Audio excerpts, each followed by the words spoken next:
Ο 40χρονος Ιάπωνας bodybuilder Ντασούκε Χόρι ισχυρίζεται ότι κοιμάται 30 έως 45 λεπτά κάθε βράδυ επί 12 χρόνια για να αυξήσει το προσδόκιμο ζωής του.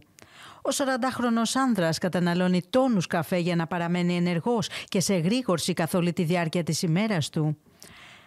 Ο Ντασούκε Χόρι, που ζει σε μια περιοχή βορειοδυτικά της Οσάκα, άρχισε να μειώνει τον καθημερινό του ύπνο πριν από 12 χρόνια για να κερδίσει περισσότερες ώρες μέσα στη μέρα.